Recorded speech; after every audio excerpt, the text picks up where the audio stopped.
گناہ ہے کبیرہ گناہ، وہ ہے پیشاب سے احتیاط نہ کرنا. جتنی بھی نجاستیں ہیں نا، پیشاب، پخانہ، شراب ہے، خون ہے، ان تمام کا ایک ہی حکم ہے کہ ان سے اگر احتیاط نہیں کریں گے تو یہ کبیرہ گناہ میں داخل ہو جائے گا. لیکن اللہ کے نبی صلی اللہ علیہ وسلم نے پیشاب کے بارے میں تصریح اس لیے فرمائی کہ باقی تمام چیزوں سے بچنا آسان ہے، اس سے بچنا تھوڑا مشکل ہے.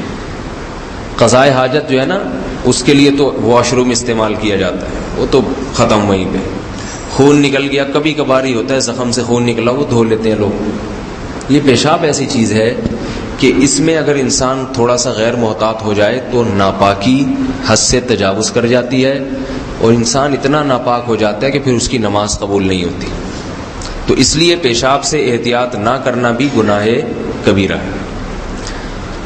آج کچھ لوگ تو وہم کے مریض ہوتے ہیں، وہ بیت الخلاء میں ایک ایک گھنٹہ بیٹھے رہتے ہیں اور پھر پتہ نہیں کیا کیا نچوڑتے رہتے ہیں بیٹھ کے، اور پھر ان کا بس نہیں چلتا کہ ایگزاسٹ فین لگا لیں وہاں پہ تاکہ خشک ہو جائے استنجا. یہ بھی مبالغہ آرائی ہے، وہم ہے. پھر بعضوں کو قطرے کا شبہ ہوتا ہے، وضو خانے سے اٹھتے ہی نہیں، بار بار کہ پتہ نہیں قطرہ نکل گیا قطرہ نکل گیا.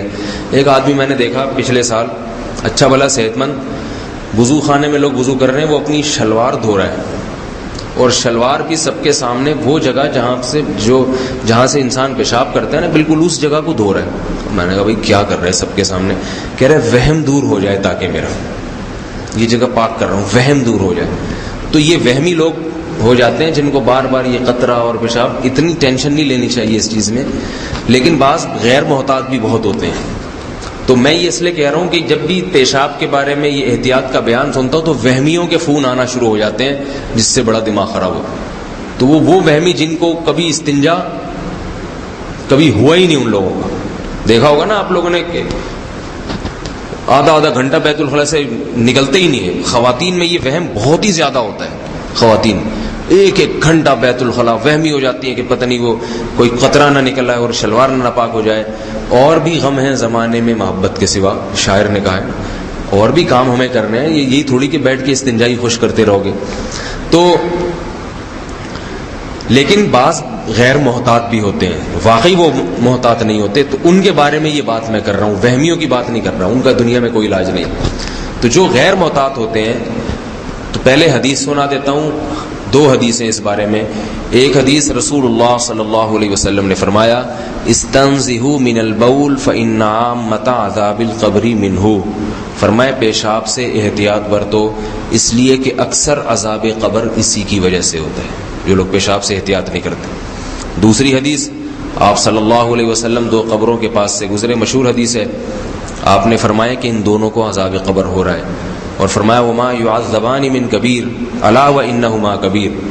فرمائیے یہ ایسے گناہ ہیں جن کو لوگ بڑا سمجھتے نہیں ہیں، لیکن حقیقت میں وہ بڑے گناہ ہیں. کبیرہ تھا تبھی تو عذاب قبر ہو رہا ہے، صغیرہ پہ تو نہیں ہوتا. فرمایا فکان احدہم اما احدہما فکان یمشی بالنمیمہ. ایک ان میں چغل خور تھا، چغلیاں لگاتا، ادھر کی ادھر ادھر کی ادھر، لڑوانا لوگوں کو. اور دوسرا کان لا یستنزہ من البول، پیشاب سے احتیاط نہیں کرتا تھا.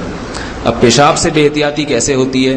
ایک تو یہ کہ بیت الخلاء میں بیٹھ کے اتنی اسپیڈ سے پیشاب مار رہے ہیں کہ چھینٹیں اڑ کے اچھی خاصی آ رہی ہیں اور آپ کو اس کی فکر نہیں. اس لیے احتیاط کرنا چاہیے. یہ میں اس لیے کھل کے بیان کر رہا ہوں، اگرچہ حیا کے خلاف ہے، لیکن تعلیم تو بہرحال دینی ہے نا. جب اللہ کے نبی نے دی ہے تو ہم کیوں اس میں حیا کریں؟ تو اس میں یہ ہے کہ بیت الخلاء میں احتیاط سے پیشاب کرے انسان. پھر بھی اگر کوئی چھینٹ پڑ جاتی ہے وہ معاف ہے، کیونکہ یہ چھینٹوں کا مسئلہ ایسا ہے کہ اس سے 100% بچنا ممکن نہیں ہے. بعض لوگ اس میں وہمی ہو جائیں گے، وہ چھینٹ ہی پتہ نہیں پڑ گئی اور اسی میں لوٹے کے لوٹے بہاتے چلے جاتے ہیں، پھر لوٹے کی چھینٹ نہ پڑ جائے، پھر ان کو یہ وہم ہوتا ہے. اب کہیں چھینٹ پڑ گئی، پانی ڈالا تو بھی یہ کہ پانی جب فلش پہ لگا ہے تو پھر اس کی بھی تو چھینٹ پڑ گئی ہوگی. ایک خاتون کا فون آیا کہ حضرت وہ ناپاک کپڑے میں جب واش روم میں دھوتی ہوں تو پھر وہ جو اس کی چھینٹ پڑی میرے کپڑوں پہ، وہ تو میرے کپڑے بھی ناپاک ہو گئے. پھر وہ جو میں اپنے کپڑے دھو رہی ہوں پھر اس کی جو چھینٹ پڑی، تو میں نے کہا مجھے ایسا لگ رہا ہے جیسے میں بھی ناپاک ہی ہوں. سب بولتا مجھے وہم ہو رہا ہے بھائی لین کاٹ دی، میں نہیں افورڈ کر سکتا. پھر دوبارہ ان کا فون آیا، میں نے سمجھایا ایسا نہیں ہوتا، اتنا ٹینشن لے، کپڑے دھو تو واش روم میں، یہ دیکھو ہی نہیں کہ مجھ پہ چھینٹ پڑ رہی ہے کہ نہیں پڑ رہی، تھوڑا احتیاط سے بس دھو لیں ذرا، پھر بھی پڑ جائے تو معاف ہے وہ. تو پھر میں نے کسی اور کا نمبر دے دیا، میں نے کہا وہ مجھ سے بڑے مفتی ہیں، ان سے پوچھا کریں. تو کیونکہ پھر آدمی خود بھی پاگل ہونا شروع ہو جاتا ہے. ایک آدمی کسی نفسیاتی ڈاکٹر کے پاس گیا, کہنے لگا میں پاگل ہو گیا ہوں, میرا دماغ خراب ہو گیا. نفسیاتیوں نے کیا ہو گیا بھائی؟ کہہ رہے میری شادی ہوئی ایک خاتون کی جس کی پہلے سے بچی تھی, اور میرے پہلی بیوی سے ایک بیٹا تھا. تو میرے بیٹے کی اس کی بچی سے جب شادی ہو گئی تو وہ بچی میری ایک لحاظ سے سوتیلی بیٹی بھی ہے اور ایک لحاظ سے بہو بھی بن گئی. پھر جب اس کے بچے ہوئے تو اب اس لحاظ سے دیکھا جائے تو وہ میرا بھتیجا ہے, لیکن اس لحاظ سے دیکھا جائے کہ وہ جو ہے میری بہو کا بچہ ہے تو وہ میرا پوتا ہے, نواسا ہے. پھر جب اس کی شادی میں نے اپنے کزن سے کی تو پھر اس کے جب بچے ہوئے تو اس لحاظ سے تو وہ میرے وہ لگا. تو تھوڑی دیر میں ڈاکٹر نے خدا کے لیے بھاگ جا, میں پاگل ہو گیا ہوں, خدا کے لیے بھاگ جا, مجھے 4 گولیاں مجھے کھانی پڑ جائیں گی. بھائی تو کیا باتیں کرو, چھوڑ, کون تیرا کیا لگ رہا ہے, کیا لگ رہا ہے, چھوڑ بھاڑ میں ایسے کی تیسے. تو وہمیوں کے جب فون آتے ہیں نا, ایک آدمی نے بیت الخلا سے فون کیا مجھے, غسل خانے سے, واش روم سے سوری, کہہ رہے میں نہا رہا ہوں, مجھ پہ رات غسل فرض ہو گیا تھا, مولوی صاحب تسلی نہیں ہو رہی, مجھے شبہ ہے میری جگہ کوئی خوش نہ رہے. میں نے کہا میں کیا پانی ڈالوں آ کے بھائی آپ. کہہ رہے مجھے تسلی نہیں ہو رہی, اور یہاں تک کہ نماز قضا ہو گئی, اس کی تسلی نہیں ہوئی مگر اس کو. تو پاگل ہو جاتے ہیں. یہ وضو خانے میں جو گھنٹے گھنٹے لگے, پاگل ہونے کی سائیکی ہونے کی دلیل ہے یہ کوئی تقوی کی بات نہیں ہے. ایک صاحب وہمی تھے, یہاں تک حالت ہو گئی کہ تالاب کے کنارے, مسجدوں میں بعض میں تالاب بھی ہوتے ہیں نا, وہ وضو کر رہے تھے. انہوں نے خود بتایا کسی کو واقعہ, پھر اس نے مجھے واقعہ سنایا کہ وہ وضو کرتے کرتے ان کو یہ نلکے پہ وضو کر رہے تھے اور دوسرے لوگ تالاب پہ. اب ان کو شبہ ہو رہا ہے یار, یعنی تسلی نہیں ہو رہی, شاید کچھ خشک رہ گیا ہو, شاید کچھ خشک رہ گیا ہو. تو بالآخر انہوں نے سوچا کہ جب تک تالاب میں ڈبکی لگا کے نکلوں گا نہیں نا, تسلی نہیں ہوگی. یہ سچا واقعہ بتا رہا ہوں.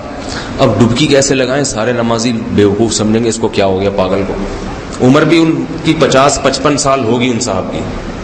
کہتے ہیں میں نے ڈبکی لگانے کا یہ تدبیر سوچی کہ لوٹا پھینکا پانی میں اور کہا وہ میرا لوٹا گر گیا, ڈراپ کر کے ڈبکی لگایا.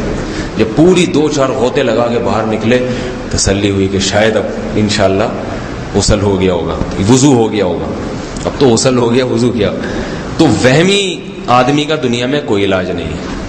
تو بیٹھے رہتے ہیں یہاں, رگڑے لگا رہے ہیں, بازو مل رہے ہیں اور چہرہ مل رہے ہیں گھنٹے گھنٹے بیٹھ کے. تو وہمی بنانا آپ لوگوں کو مقصد نہیں ہے, بس تھوڑی احتیاط. تو چھینٹ وینٹ جو ہے نا, اس سے تھوڑی سی احتیاط کر لے. پھر بھی اگر کوئی باریک باریک چھینٹیں پڑ جائیں تو وہ کیا ہیں, کیونکہ ما جعل علیکم فی الدین من حرج.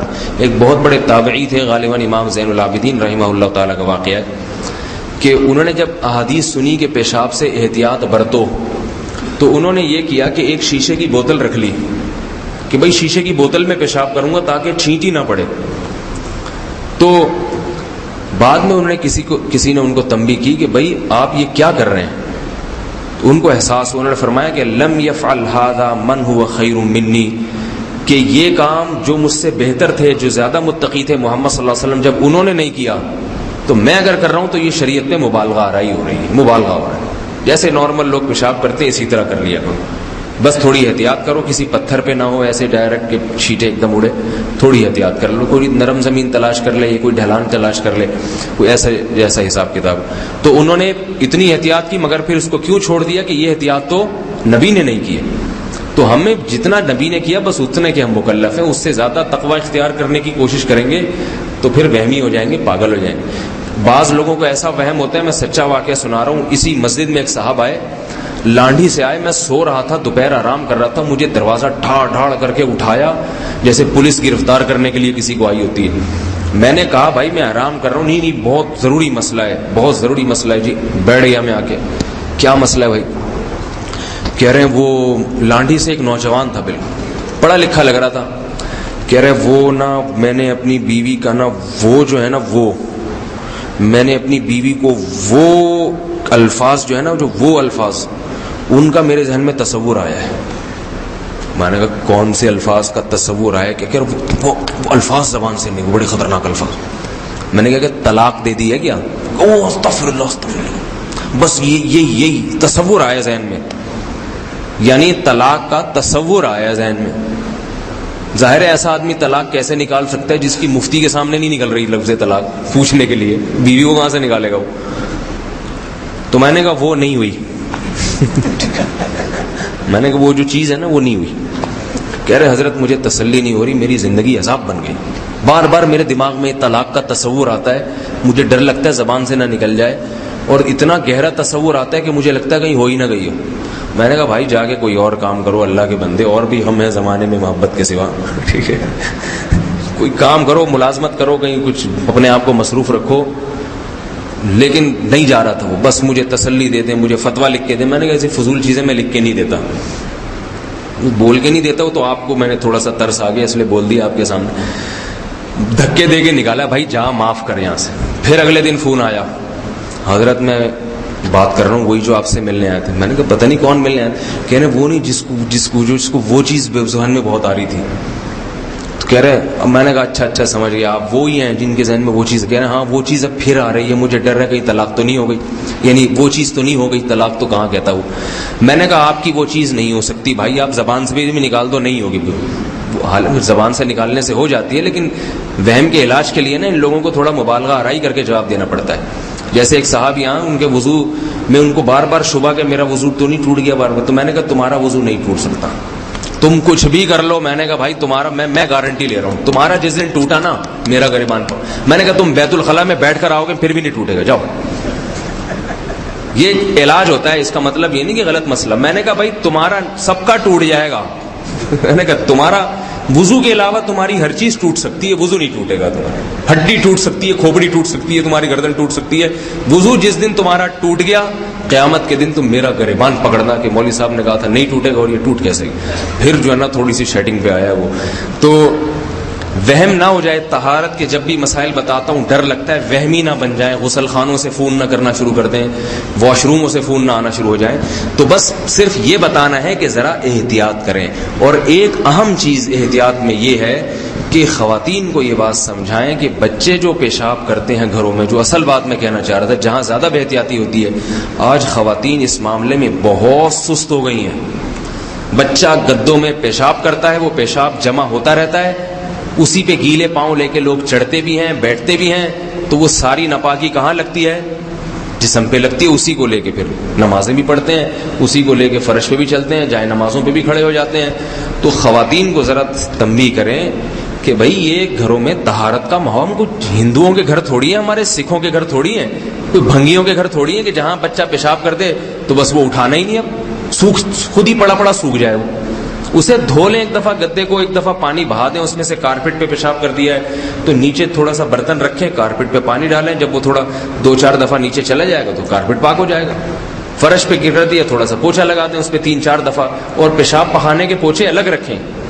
بعض گھروں میں یہ نحوست بھی ہے کہ وہ پوچھا جو کچن میں لگ رہا ہے وہی بچوں کے پیشاب پہ بھی وہی گھوم رہا ہے. بڑی بہت افسوس کی بات ہے.